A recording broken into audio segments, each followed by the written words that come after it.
Chapter 7, Bad News. I wonder what the bad news is going to be, you guys. Wilbur liked Charlotte better and better each day. Her campaign against insects seemed sensible and useful. So it seems that now he's starting to understand and think that Charlotte eating insects is reasonable, right?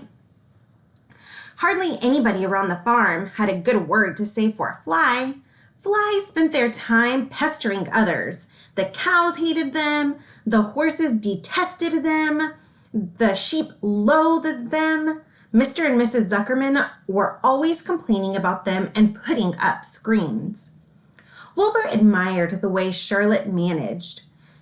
He was particularly glad that she always put her victim to sleep before eating it. You guys, I wonder if all spiders do that or if that's something that just Charlotte does. "It's real thoughtful of you to do that, Charlotte," he said. "Yes," she replied in her sweet musical voice. "I always give them an anesthetic so they won't feel pain. It's a little service I throw in." So anesthetic is a big word, you guys. The sentence right here, right here. "She always put her victim to sleep before eating it." "It's real thoughtful of you to do that, Charlotte," he said. "Yes," she replied in her sweet musical voice. "I always give them an anesthetic so they won't feel pain. It's a little service I throw in." So it must mean that's a way for her to put them to sleep before she sucks their blood. As the days went by, Wilbur grew and grew. He ate 3 big meals a day. He spent long hours lying on his side, half asleep, dreaming pleasant dreams. He enjoyed good health, and he gained a lot of weight. One afternoon, when Fern was sitting on her stool, the oldest sheep walked into the barn and stopped to pay a call to Wilbur. "Hello," she said. "Seems to me you're putting on weight." "Yes, I guess I am," replied Wilbur. "At my age, it's a good idea to keep gaining." "Just the same, I don't envy you," said the old sheep. "You know why they're fattening you up, don't you?" "No," said Wilbur. "Well, I don't like to spread bad news," said the sheep. You guys, I don't like that. She even knows this is bad news and she's going to tell Wilbur. "But they're fattening you up because they're going to kill you. That's why." "They're going to what?" screamed Wilbur. Fern grew rigid on her stool. You guys, I wonder why she grew rigid, like really stiff. I wonder if maybe Wilbur squealed really loud and she heard him squeal. I don't know. Let's see. "Kill you, turn you into smoked bacon and ham," continued the old sheep. "Almost all young pigs get murdered by the farmer as soon as the real cold weather sets in. There's a regular conspiracy around here to kill you at Christmas time.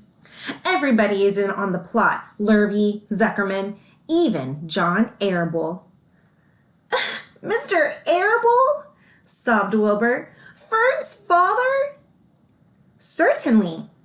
When a pig is to be butchered, everybody helps. I'm an old sheep and I see the same thing. Same old business, year after year. Arable arrives with his 22. Shoots the..." "Stop!" screamed Wilbur. "I don't want to die. Save me! Somebody save me!" Fern was just about to jump up when a voice was heard. "Be quiet, Wilbur," said Charlotte, who had been listening to this awful conversation. "I can't be quiet," screamed Wilbur, racing up and down. "I don't want to be killed. I don't want to die. Is it true that the old sheep says, Charlotte? Is it true? Are they going to kill me when the cold weather comes?" "Well," said the spider, plucking thoughtfully at her web, using the word thoughtfully, plucking thoughtfully at her web, that makes me think she's really thinking about what she's going to tell Wilbur. She's thinking before she speaks. I like that. The old sheep has been around this farm a long time. She has seen many a spring pig come and go. If she says they plan to kill you, I'm sure it's true. It's also the dirtiest trick I've ever heard of. What people don't think of. Wilbur burst into tears. I don't want to die, he moaned. I want to stay alive right here in my comfortable manure pile with all my friends. I want to breathe the beautiful air and lie in the beautiful sun.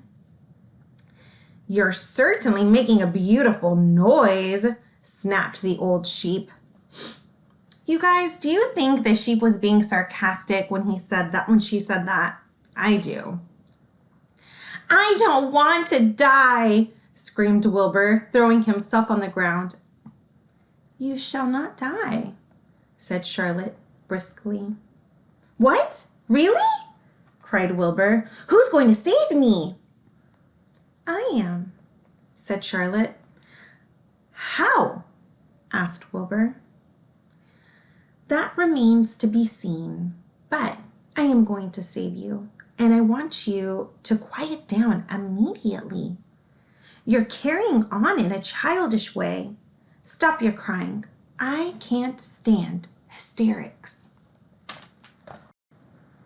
Okay, third grade Cougars, I want you, now that we have finished the bad news chapter, I want you to brainstorm and predict some ways that Charlotte can save Wilbur's life. Do you think she will be able to save him? And also, how is a spider going to save a farm pig? So I want you guys to think about those questions, and I want you to come up with how you think she's going to try and save them or save him. Okay. See you at the next chapter.